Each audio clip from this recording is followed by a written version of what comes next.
Jy kyk, goeiemôre, good morning. Daan Potgieter van die Afrikaanse Onderwysnetwerk is hier om met ons te gesels oor moedertaalonderrig. Welkom Daan by Goeiemôre, good morning.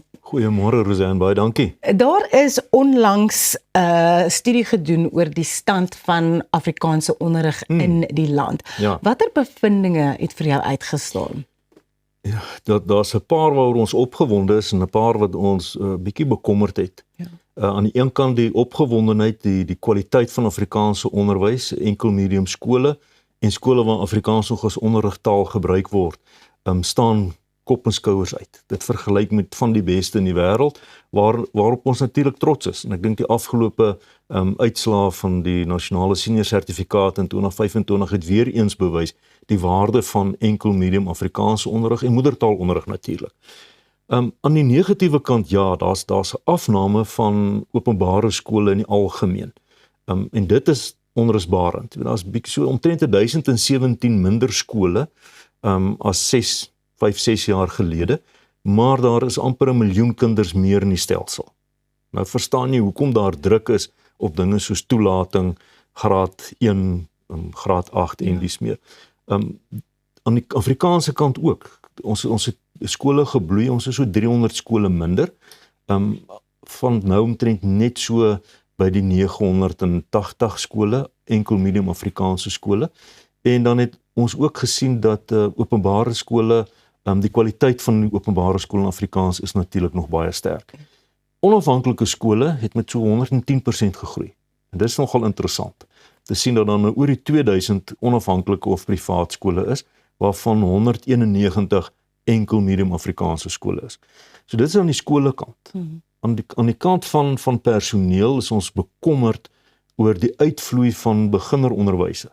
Nou, ons weet 'n beginneronderwyser is iemand wat so in die eerste 1 tot 4-5 jaar word jy nog gesien as 'n beginner, alhoewel ek dink na 3 maande voel jy nie meer soos 'n beginner in die onderwys nie, maar daar is 'n uitvloei van amper 50% van beginneronderwysers wat as gevolg van omstandighede in die klaskamer of as gevolg van administratiewe druk, dissipline en dies meer, verlaat hulle die professie. En dis kommerwekkend, want jy wil graag 'n goeie grondslag lê in onderwys wat jy kan bou op boustene. En dit is deel van daai proses, seker te maak ons behou kwaliteit onderwysers al van vroeg af aan. So dit is in kort, ek dink die ander goed wat ons ewe eens bekommerd het, is dinge soos die kleuterskool sektor. Daar's baie kleuterskole wat nie geregistreer is nie. Daar's nie gekwalifiseerde onderwysers wat in die kleuterskoolprosesse staan nie. Ons is ook bekommerd oor waar ons met graad R heen gaan, die invloei van graad R kinders. So dis 'n klompie van daai kom ons sê navorsing wat vir ons sê binne in die netwerk van vennote. En ons het 'n reeks van vennote wat saamwerk om seker te maak ons dien Afrikaanse onderwys en onderwys ook in die geheel. Wat doen die Afrikaanse Onderwysnetwerk om seker te maak dat die taal groei en dat moedertaalonderrig in Afrikaans regtig bevorder word en ontwikkel word? Rosanne, ons kan dit nie alleen doen nie. En daarom is ons regtig trots om te sê die vennootskappe wat ons het met organisasies om in hierdie pyplyn van onderwys elkeen 'n besondere bydrae te lewer. En as ek begin met vennote soos die SAOI, FETSAS, die skoleondersteuningssentrum SOS, ATKV, Afrikaans.com. So in 'n netwerk van organisasies het ons na hierdie verslag verskyn het, bymekaar gekom en gesê, kom ons ontwikkel strategieë. En elkeen van die organisasies in die Afrikaanse onderwysnetwerk het 'n bepaalde bydrae wat hy kan lewer tot 'n strategie. En uit hierdie organisasies uit het ons nou 'n gefokusde strategie om te sê ons ondersteun en werk aan daai strategie om seker te maak Afrikaanse onderwys bly gesond en dat daar nie 'n lekkasie in die pyplyn van onderwys moet kom nie. Dan die tyd haal ons so vinnig in. Ek wil net laastens vir jou vra, wat kan ouers doen by die huis, ons is so 30 sekondes, om seker te maak dat die taal aanhou leef en dat die taal aanhou groei? Praat Afrikaans met jou kind. Ja. Lees vir jou kind 'n boek, 'n storie. Vertel verhale. Wees deel van daai oordra van die taalrykheid van Afrikaans. Dis 'n ingesteldheid, dis 'n bewustheid. Ja. En ouers, dit begin daar. Dis hoekom dit moedertaal is. Begin by mamma. Ja.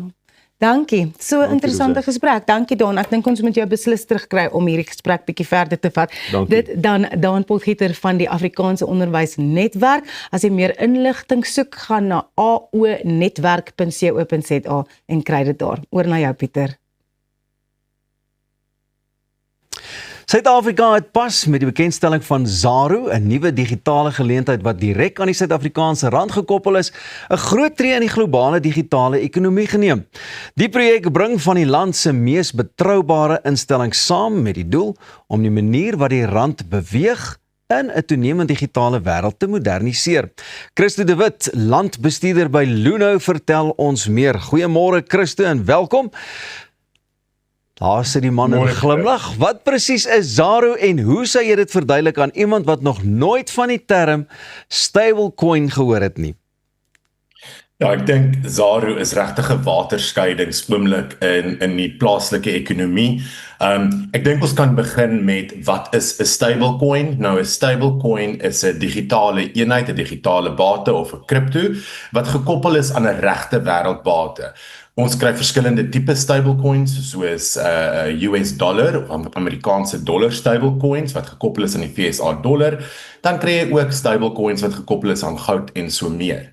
En die hele punt van 'n stablecoin is dit is 'n digitale bate. Hy is digitaal beskikbaar en op die blokketting, maar hy hou sy waarde, hy is gekoppel aan die waarde aan 'n regte wêreldse geldeenheid of ander bate. Met die loods van ZARO het ons redelike groot finansiële instellings in Suid-Afrika bymekaar gekom, gereguleerde finansiële instellings, wat dan so besluit het en gesien het dat daar is 'n nood vir 'n plaaslike rand stablecoin wat soveel deure en ekonomiese geleenthede teweeg gaan bring, en daarom is dit so 'n groot waterskeidingsoomblik in ons plaaslike ekonomie. Jy weet, 'n mens hoor digitale geleentheid en dan dink jy nou, soos jy reg gesê, dikwels aan die Bitcoin of riskante kripto. Is dit akkuraat om ZARO daarmee te vereenselwig? Ek dink daar is 'n verskil tussen Bitcoin wat 'n suiwer kriptogeldeenheid is en 'n stablecoin. Bitcoin en ander kriptogeldeenhede soos Ethereum en XRP se waarde word bepaal deur vraag en aanbod, waar 'n stablecoin se waarde word bepaal aan die regte wêreldse bate waaraan hy gekoppel is. Met ander woorde, ZARO of ZARO Universal wat nou onlangs geloods is, se waarde gaan altyd gekoppel wees aan die Suid-Afrikaanse rand. So een ZARO gaan altyd gelykstaande wees aan een Suid-Afrikaanse rand. En dit is die grootste verskil. Ek dink ook die nut wat regte kriptogeldeenhede en stablecoins bied, is heeltemal verskillend. Daar is baie beleggers wat kriptogeldeenhede as spekulasie gebruik en as ook as 'n beleggingsvoertuig, waar stablecoins bied vir ons die nut om transaksies oor grenstransaksies en selfs tesourierbestuur toe te pas. So, wat beteken randondersteun in die praktyk en hoekom is dit so belangrik vir vertroue ook? Ek dink wat belangrik is om te kyk hoe stablecoins wêreldwyd gegroei het. Op hierdie stadium is die grootste stablecoin die USDT of Tether wat gekoppel is aan die Amerikaanse dollar, en dit het tans 'n markkapitalisasie van oor die 3 triljoen rand. Dit beteken dat daar is ongelooflike groot nood vir dit en dit word wêreldwyd gebruik met allerlei transaksies. Ek dink wat dit aan die rand se kant beklemtoon is dat daar is 'n nood vir so 'n tipe muntstuk in Suid-Afrika om beskikbaar te wees sodat grootskaalse instansies ook oor grensbetalings en ander intramaatskappy transaksies kan handhaaf. Die feit dat dit gekoppel is aan die rand en dat dit 1-tot-1 reserve het tot die rand beteken dat daar is 'n mate van sekuriteit. Dan moet ons ook kyk na die sekuriteit wat dit. As ons gaan kyk na die vennote wat hierdie stablecoin geloods het, Luno, Sanlam gespesialiseerde batebestuur, Easy Equities en Lesaka, is dit grootskaalse gereguleerde finansiële instellings. Dan as ons na die bankier kyk, dat alle reserves word in Standard Bank gehou en die Standard Bank rekening behou. En dan ook kyk ons na 'n maandelikse audit wat toegepas word deur Moore om seker te maak dat dit wat gesê word is in die reserve bestaan wel. So wat ons sien is hierdie is 'n grootskaalse stablecoin wat in die plaaslike mark geloods word, wat ek dink regtig groot potensiaal het om verder te groei verby die tans gebruiks van instansies na 'n kleinhandel opsie verder in die toekoms.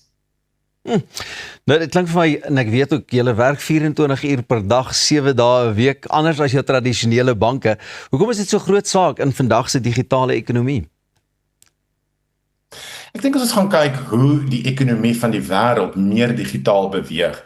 Ons weet dat blokketting tegnologie is daar, ons sien die groei in dit. En dit mens moet verby die spekulasie van ander kriptogeldeenhede kyk. Ons moet na die nut kyk wat die blokketting ons bied. En soos jy genoem het Pieter, dit is 24 uur, 7 dae 'n week beskikbaar. Dit word nie beperk deur die oop en toetye van die internasionale markte of die banke nie. Dit is ook onmiddellik. Enige transaksie wat op die blokketting toegepas word, is dadelik en daar is geen wag nie. Ons weet vir enigeen wat al enigstens geld deur banke heen gestuur het, weet, daar is wagtydperke van partykeer sommer dae en daar is etlike hoë kostes aan dit verbonde ook. Die blokketting los daardie probleem op met onmiddellike transaksies teen 'n baie lae tarief. En wat dit ook vir ons moontlik maak, is die groeipotensiaal wat dit inhou. Ons weet plaaslike instansies kyk daarna om van hulle tesourierbestuur in digitale bates te sit. Ons weet daar is Suid-Afrikaanse plaaslike maatskappye wat oor grense heen geld moet stuur en die tradisionele finansiële stelsel soos dit vandag bestaan. Christo, baie dankie, tyd haal vir ons in. Baie dankie vir die gesels, ons is nou weer terug.